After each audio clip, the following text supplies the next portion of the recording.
Welcome to another episode of Tech Unhinged, where tech gets human. I'm your host, Rabia Chavez, and today we are diving into a topic that's all about simplifying the complexities of tech and making it work for the people. Joining me today is Ian Dunnett, the CIO of What Three Words. Before jumping into startup world, Ian spent over 15 years in leadership roles at big companies like Tesco, T-Mobile, and the Co-op Group, working on everything from digital transformation to business operations. For the past 6 years at What Three Words, he's been leading teams across data, IT, automation, customer service, and sales systems. At heart, Ian's a mathematician who loves solving tricky problems and making things work better for people. Ian, it's awesome to have you here today. Thank you for being on the show. Delighted. Thank you very much. You've spent much of your career making tech easier for people. Was there a moment or project that really shaped that mindset for you? I think I would go back earlier than that. As you said in your introduction, I was drawn to mathematics very early on in my life. I like the neatness and the and the conciseness of being able to solve a problem, looking at something on a sheet of paper and having the whole problem in front of you and having to use the tools at your disposal, the things you've learned, the techniques that you've developed to be able to solve that problem. I think earlier on in my life and earlier on in my career, I really liked that there was one precise answer very often to those questions, and I liked the neatness and completeness of that. But I think as I've had experience, as I've grown, I've really enjoyed learning much more about the human side of the problem, the human solution, being able to solve something for someone else, to solve something for people,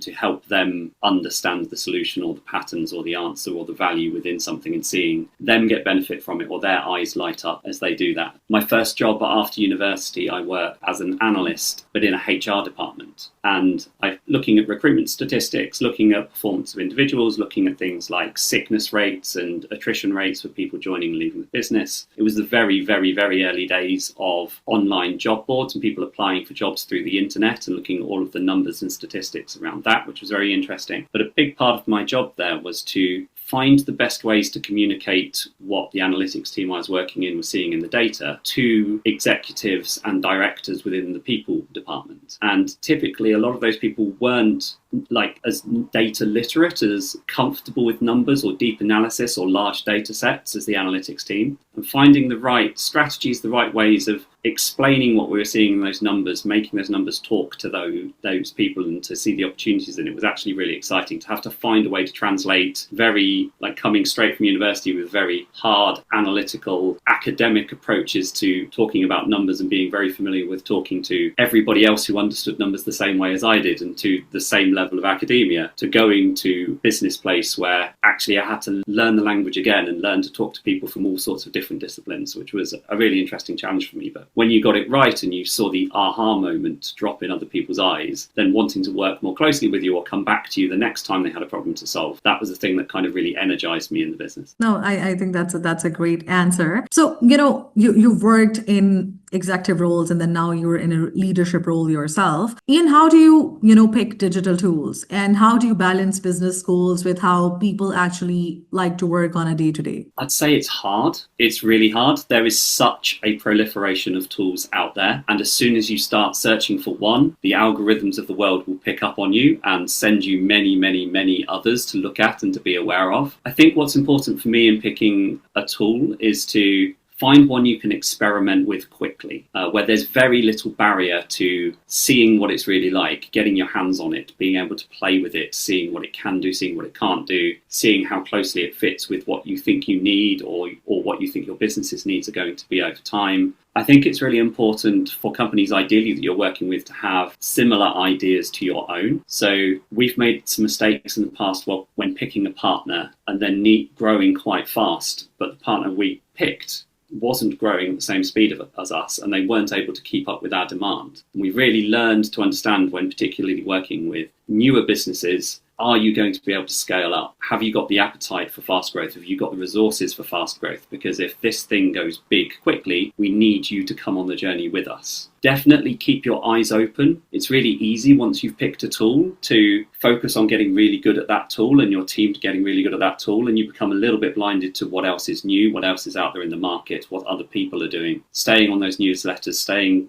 on those kind of information channels that you can find out what's going on, going to conferences, talking to peers, talking to partners, finding out what they're using to solve the same problem is a really good way of doing that. But also having the right account team at those partners at those tools and those providers, because having dialogue, having two-way conversation, knowing that if you've got a problem, knowing that if actually the tool could work so much better for you if they just did a small thing, and knowing that they will listen to that and be able to prioritize or help. We've got some really good examples with partners we work with, particularly where they're launching a new tool, where they're so keen to hear our feedback. We've got a couple of AI tools that we're trialing right now, and we'll have shared Slack channels with people from the company that we're using to come and say, oh, we've launched a new feature, can you try it and let us know straight away? Like, is it working for you? Is it good enough? Is it fast enough? Is it giving you good quality answers? Can you tell me your use cases so we can make sure it fits well for those? Or we use a low-code automation tool called Zapier, which is super powerful, but they launched a new tool recently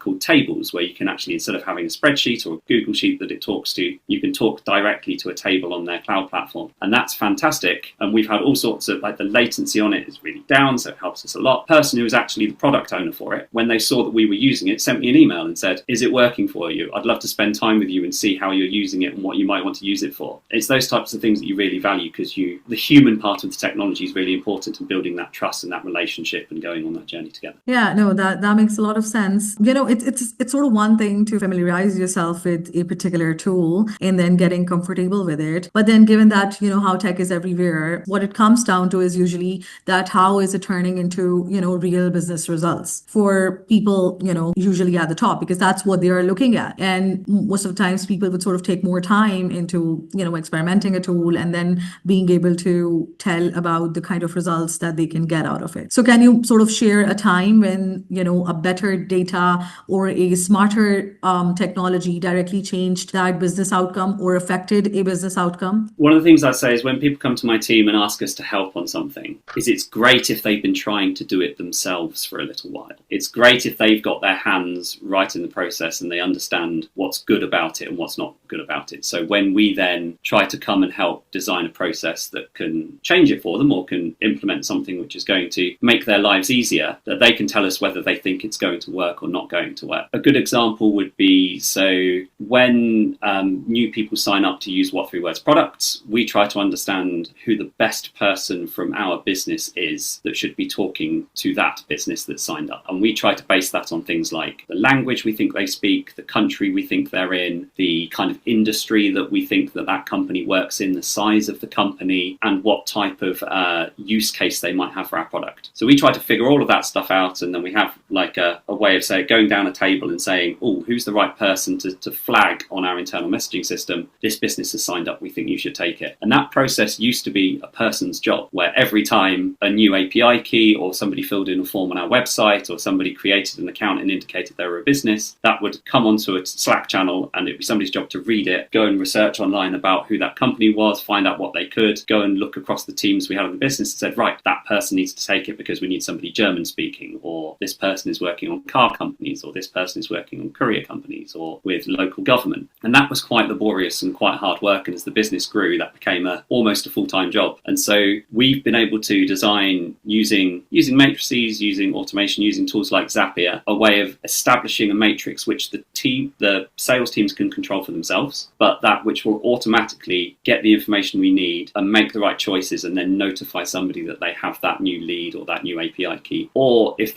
we've seen anybody from that business before across our digital estate, it will say, oh, this person, right person already to talk to that business. They've talked to them before. They've spoken to 3 people. They've already got 2 API keys. Let's just let them know that a new person from that business has also now become known to us. And that saves a huge amount of time. It gives us a huge amount of background data. And it's also one which we're improving even more with tools like LinkUp now, which is an AI tool, which can go off and actually find the information that we might need about that business from the internet for us as well, in much more of a natural language query, but fit it into our data structures and come back with, only give me a response for which industry this company is in from our decided list that helps us determine something. And that's been a huge time saver, but also a really, really scalable thing that will work. So what we find with those solutions is that they can, using AI tools, using automation tools, that they can scale with the business, and it really doesn't matter how many new people people come into our kind of vision of awareness, because we can just grow that process with those tools. So yeah, that's something that's gone from being a many hours a day job for one person to something which takes no time at all, and we can trust in that process. Great. So, Ian, we'll sort of be putting more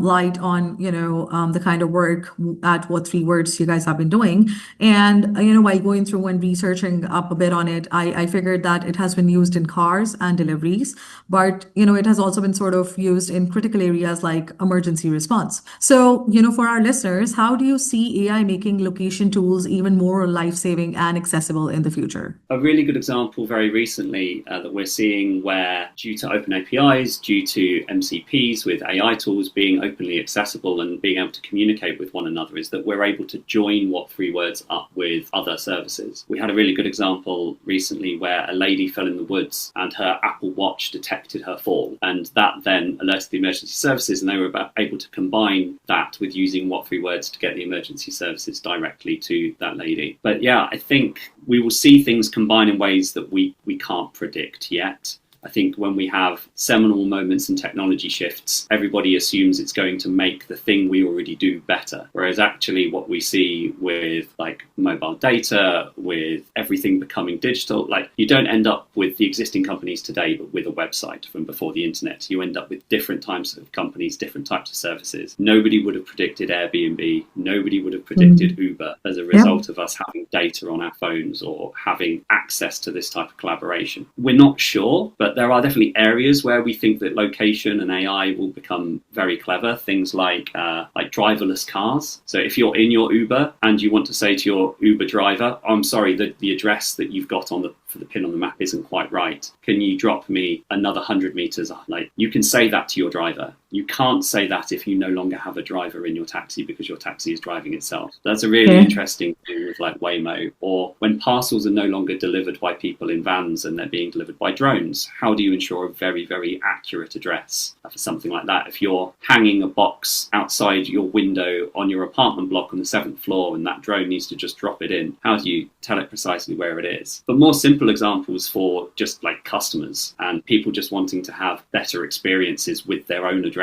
So things like if I'm talking to a customer service agent, or if I'm using a chatbot on a website and I need some support, that I can type in my delivery address and that can get automatically verified straight from that chatbot through to my account. I don't have to log into my account. I don't have to, worry about talking to somebody. Or if I am talking to somebody, maybe when they say, what's your new address? They can have an AI voice detection on the call that transcribes my address and then has some validation of it. And so then instead of having to say, oh, I'm sorry, can you repeat that zip code or repeat that postcode, or can you spell that street for me? That actually they don't have to worry about that, and all of that simplicity and all of that confidence that you can give to a customer by saying, I've got your address here, it's validated, I'm going to read it back to you, and that to happen really, really quickly. Or even something like, say you've just moved house and you want to say to your agent, your AI agent, please go and update my home delivery address of my online accounts right now. I don't want to have to log into everyone and tell it I've moved address. Just do that for me. And it's that type of thing where I think we'll find location and AI really just speeding it up and making something which should be simple much more simple. We are sort of already living in the future, I believe, because the things that we once saw in the movies, they're already here, and the time is moving so fast, the clock is ticking. And I'm sure that most of these ideas that you just talked about, they are, already in place, probably that you guys are working on, or maybe, people like you are already working on within the tech, which also sort of leads me to my next question. We see that, when working on complex systems, it can sort of get overwhelming, So how do you make sure, that it doesn't sort of become overwhelming for the end user at the end of the day, right? What are certain tricks that you have which help you ensuring that this particular service or tool is more human focused rather than just rooted into the tech side of it? Because, you have one idea in the mind, but most of the times it's very disconnected with how it's going to come across for the user. And that is where lots of changes go down. So how do you navigate through that? I would give a big shout out to the product team that I work with at What Three Words. They are masterful at this, particularly when thinking about user needs of different types of people using our app and using our services. They really focus hard on the accessibility of the app, had some wonderful comments just this week from somebody who's blind, who uses our app to help them navigate to many specific places, and the fact that it works so well with like screen reading tools and things like that. So I think being aware of all of your users, not just your average user, is really important. The philosophy that I try to carry here is something like build it for them, not for yourself. It's very easy when you're building a tool or building a process or a service to kind of get invested in what you want from it and how you want to build it and the thing that you want your name attached to. And actually, that's not the point at all. The point is to solve the problem for the user and to not let go of that. Start with user needs. So really understand why somebody needs this thing at all. Why, if it doesn't exist today, why should it exist? What problem is it solving?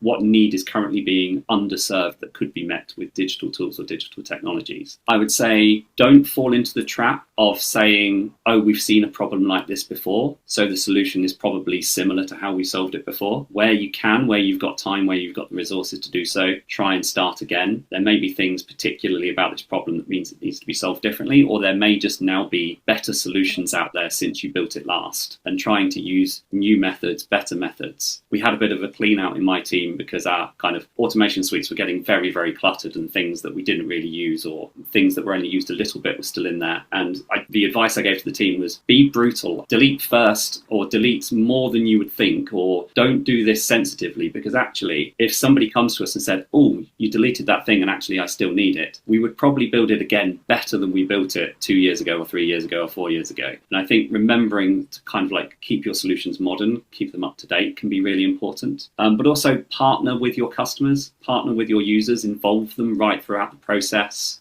There's a group of people who I used to work with who previously were at the UK government digital services, and they had a big poster on the wall that said, show the thing. If I'm giving my customer or my user an update on how my solution is going that I'm building for them, I don't give them a status report on it. I don't show them a video of a demo. I don't it's not a representation of the thing. Show them the actual thing, show them the beta, show them the prototype, show them the demo, that let them interact with it, let them see how you've interpreted their needs and you're starting to solve it, and they'll give you so much better feedback than you bringing up a status report for the project and saying everything's amber for an August launch. It doesn't help anybody get you to where you need to be. I think you've beautifully put it all together, because I mean, if you were actually starting with the problem and not the technology, you ultimately get there, where you show the thing rather than just sort of talk all about it and not really make your user be able to engage with that thing. So Ian, some companies dream of building one big AI that does it all, which we are facing a lot these days, right? But others are moving towards using lots of small specialized AI agents or different tools that work together and probably,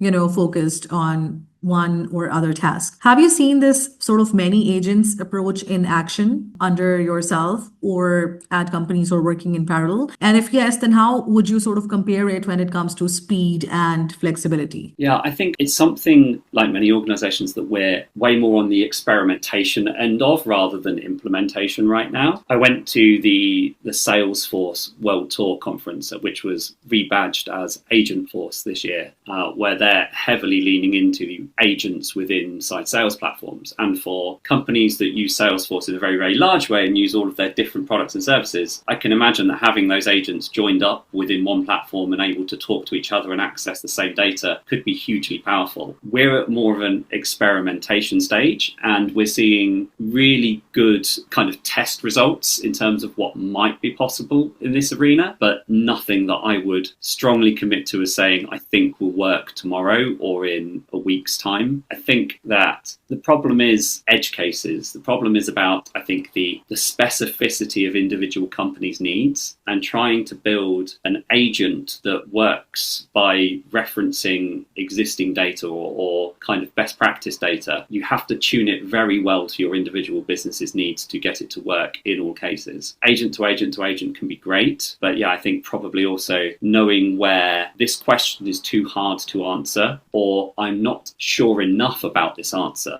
and I probably, before passing it to another agent that's going to onwardly interpret it and probably compound the error, you don't want to, if you whisper in somebody's ear and they whisper in somebody else's ear and they whisper in somebody else's ear, the chain of communication can get lost, and the person at the end hears something very different to what the person at the start thinks they said. And I think when you're constantly interpreting through AI agents, you're at risk sometimes of bot at the very end not understanding the initial principles, the initial core message. And certainly with very large businesses, and we've seen a lot of CEOs putting messages out there about encouraging their teams to experiment, about wanting to be on the front foot with AI, about taking advantages of the efficiencies available. And where big companies are building many of those things, and perhaps they're not necessarily aware that an AI agent in one department has taken over a process and an AI agent in another department has taken over another process, and now they're talking to each other, whereas it used to be two people. Are those things being built and understood in precisely the same ways to be able to manage that handoff in the ways that the people who were doing that before were? And like anything with AI, today is the worst it will ever be. It will only be this good or better as we go into the future. So yeah, it's a great space to experiment in, a great space to kind of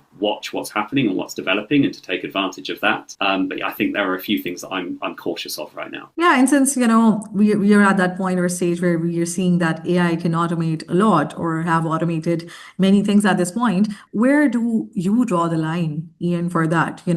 As a leader yourself, what is your thought process on that? I think it's still really important for the people who are building or running these agents to still be fully embedded in the processes themselves, to ensure what it is they're building and what they're designing for. I think there are also efficiency points within this where if the agent has to work really, really, really hard on an edge case or on something which is just difficult, where does it actually stop saving you money or saving you time versus flagging to a person who says yes or no from their experience, or says, red or blue, or whatever the choice is, or actually this is a special case for a high value customer where I no longer want the agent to take that decision for me because it's my accountability and I don't want my accountability to fall on a decision that an agent has made for me. And understanding those thresholds of value and kind of like your risk appetite. How likely is it to go wrong? What's the worst thing that could happen if it did go wrong? And how willing am I to accept that risk versus it defaulting to something which is more human managed? Because humans might make the same mistakes, but at least then you're doing it outwardly, knowingly, obviously. I think there was an airline in Canada that had an AI chatbot on its website, and a customer asked about the refund policy, and the chatbot just made up a refund policy. The airline said, I'm sorry, I don't want to honour that because that's not our policy, and they had to honour it because, if you're putting somebody in charge of giving communications to your customer and you're saying that that is autonomous and correct, then you have to live by what that thing does. There's a lot of debate going around the idea of keeping humans in the loop, right?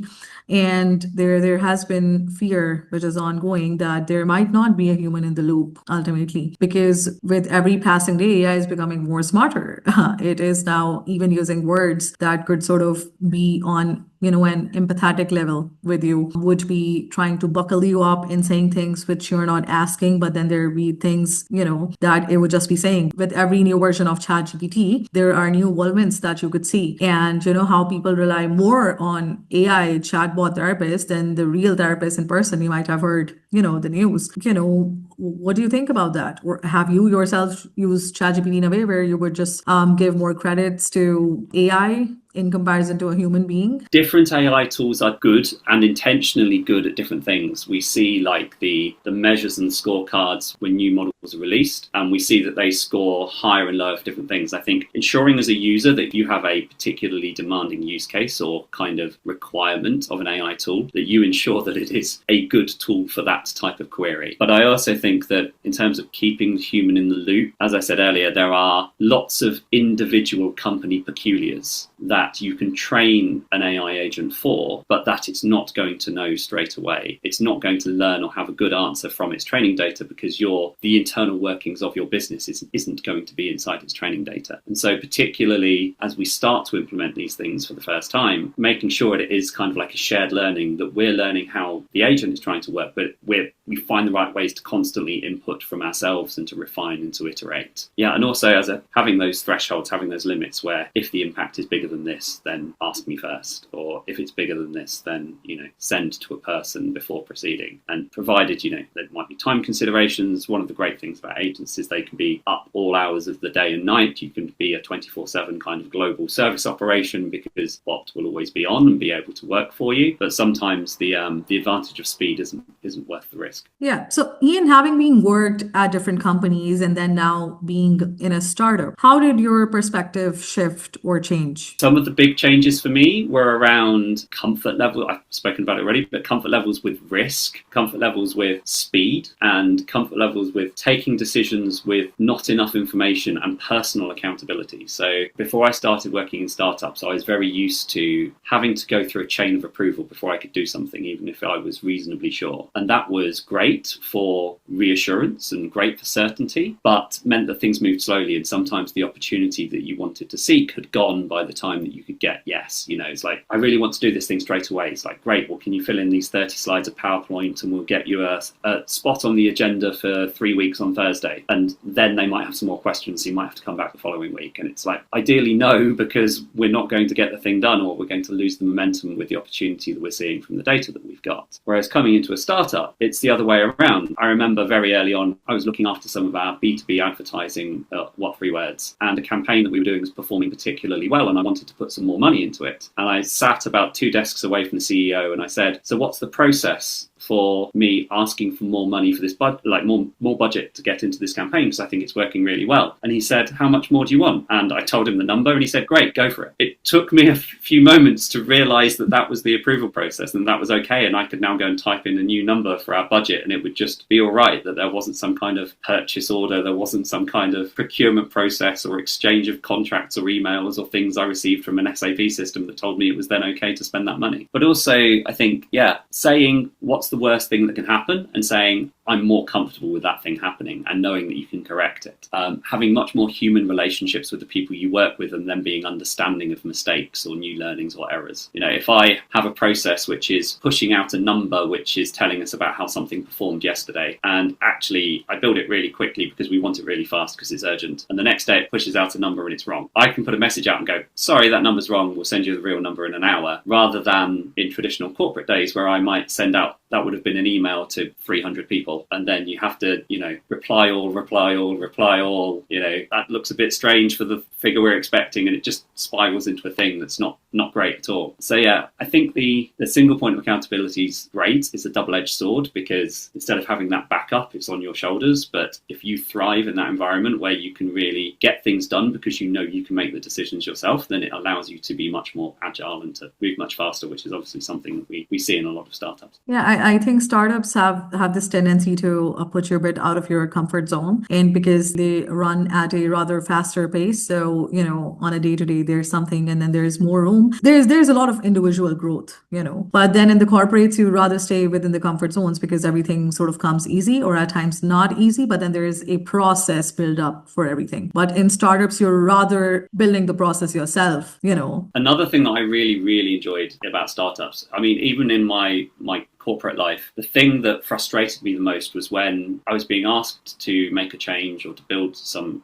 tool that would try and improve something, but could only improve the bit that I was allowed to impact, that was only this part of the business. And it's like, well, you're not in that team, you're not in that department, so don't do anything that changes that. But then you would kind of map the process or map the system, and you'd go, well, actually, we can do some stuff here, but the bigger benefits that we could get at are actually in this team. Oh, well, that team aren't bothered about changing that thing, they're happy with it, or they haven't got the time to engage with us at the moment, or they haven't got the skills in their team to change that thing. And I'd be quite frustrated that I couldn't go and change the thing that I thought was going to make the biggest difference. And I think many fewer barriers in startups, and the ability to easily go and engage with your colleagues from different departments and to get things done cross-functionally in a much faster way, and being given permission to do that, for people to say it's okay, that people are typically less hierarchical and less siloed, is really helpful in just collaborating and doing stuff together. Yeah, but then I also believe that there is always, another side to the picture, because coming from setups where everything is set, from the go, here in startups, you have to at times do things from the scratch that you might have been doing in the first year of your career, right? So that at times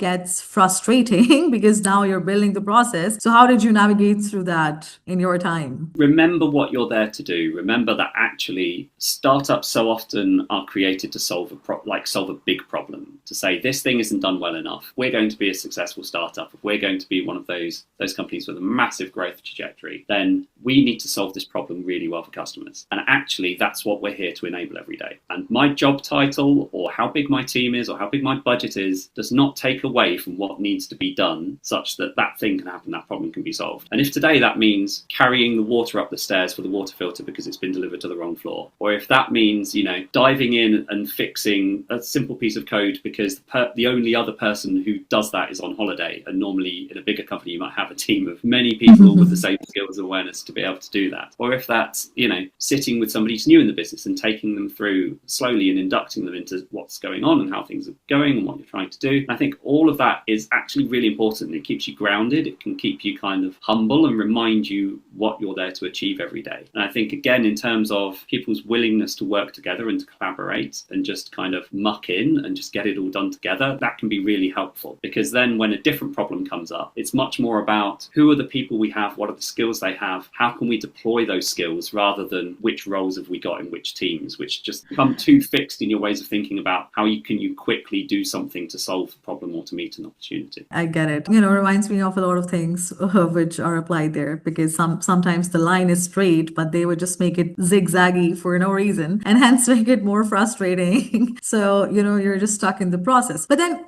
I sort of ask you these questions to establish the context where, we can dive into certain failures or lag behinds. We talk a lot about what's done and what's going to be done, but when a company is growing fast, it's easy for tech systems to lag behind or break under pressure, right? So what's been your playbook for scaling systems without losing control, or how do you deal with those kind of failures? I think it's really important to understand your process and understand your business case and the sensitivities within that. So when you're trying to build something, say, okay, if actually the volume of activity that we think is going to come through here, 10% more or 100% more or 1,000% more, how much does that change what we would do? And how quickly do we think that change could happen? And how long would it take to change what we're doing? And also prioritizing, it's kind of like, I know a bunch of platforms are burning, but which one's really burning first? Which one's going to cause the most damage if it goes? And trying to understand that kind of dependency map. And quite often, if process could be manual to start with, and then it might move onto a spreadsheet, and then we might kind of add some things that talk to the spreadsheet to automate things and out the spreadsheet, and then we might move it into a database or whatever it is, how that process grows. Sometimes you can make those things last a lot longer than they would naturally do by just applying a little bit more thinking, a little bit more time and effort to them, and understanding the limitations of not what something was designed to do, but what something can do, and finding ways of making things stretch beyond their originally designed capacity while you fix the really important thing. So sometimes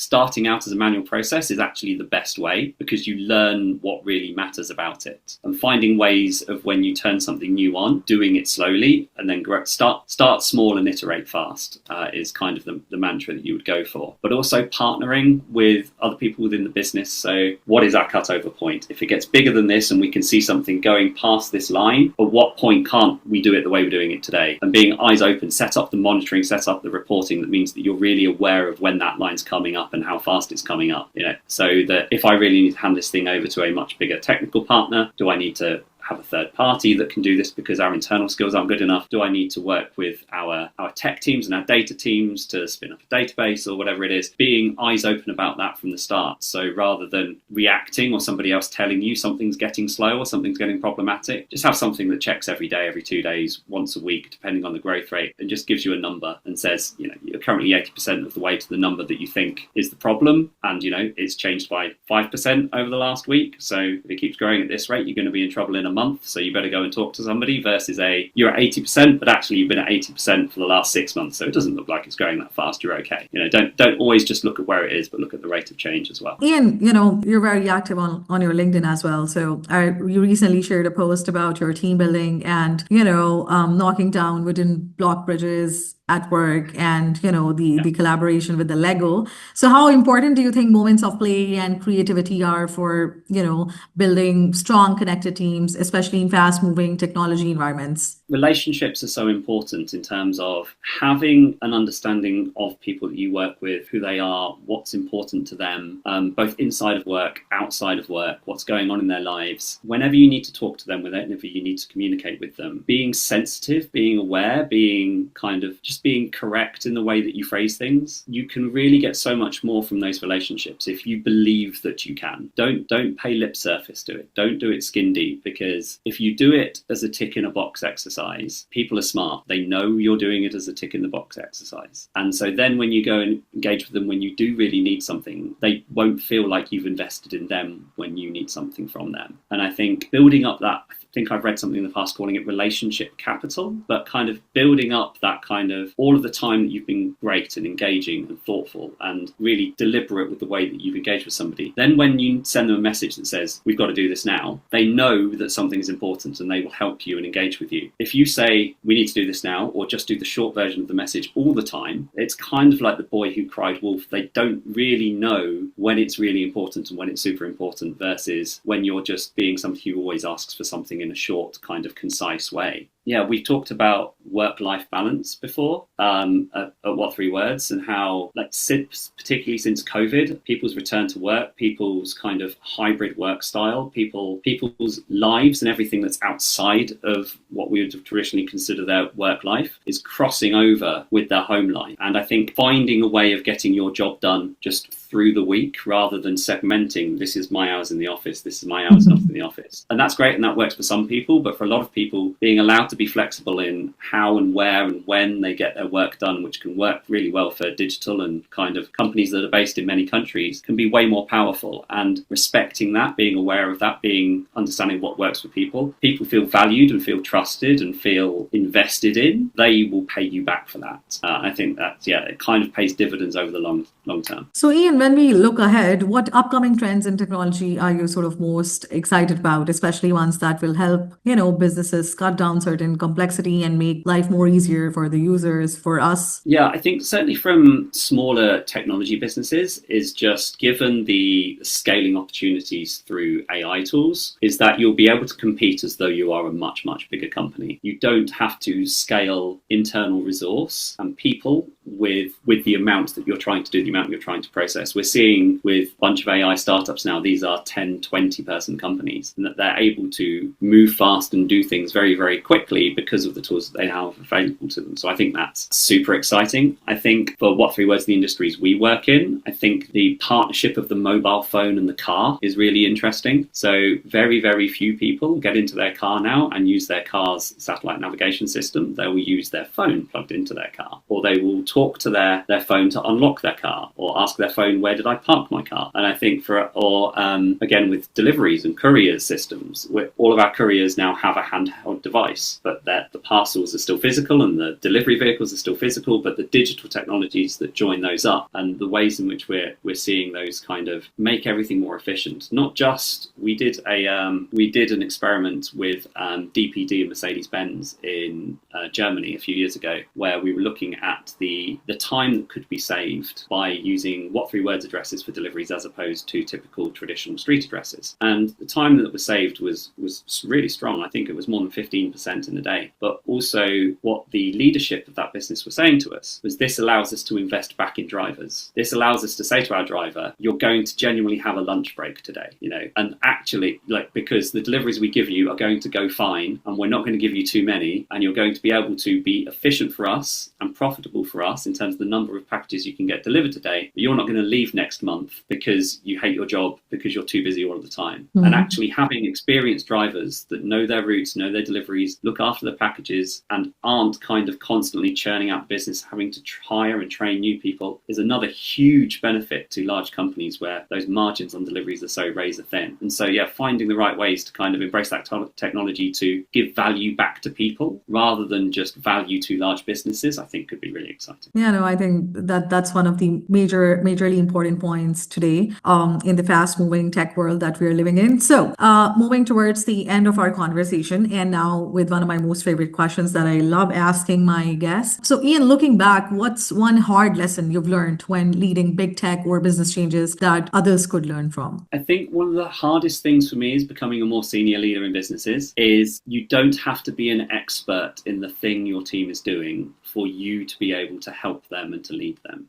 Quite often earlier on in your career, you're doing a job and then you become a more senior person in that job and a more senior person in that job. And then you typically have the people reporting into you who are just doing the job that you used to do. And you're like, great, I can be brilliant for these people by showing them how brilliant I was at the job that I used to do. And that them then learning that think you're great as well because they're going, oh, great, I can see where I'm going. I've got this path. And I think in startups, you have to cover a much broader area. But just in general, as you become a more senior leader, finding the coaching strategies, finding the mentoring strategies, finding the listening strategies to be able to really help guide people and help them to help themselves in overcoming hurdles, getting help for them that isn't you telling them the answer, and being patient with yourself in that, and learning to trust others' delivery and to learning to kind of scale your own delivery through others is a really powerful thing. Believing that as a leader, your teams are going to do way more if you can get them doing things by themselves and without you keeping an eye on them, rather than you having to be in their jobs and doing their jobs with them. And it's uncomfortable. And again, it goes back to relationships and building that trust, building that understanding, knowing who your people are and knowing how best to help them and what enables them, what gives them that spark.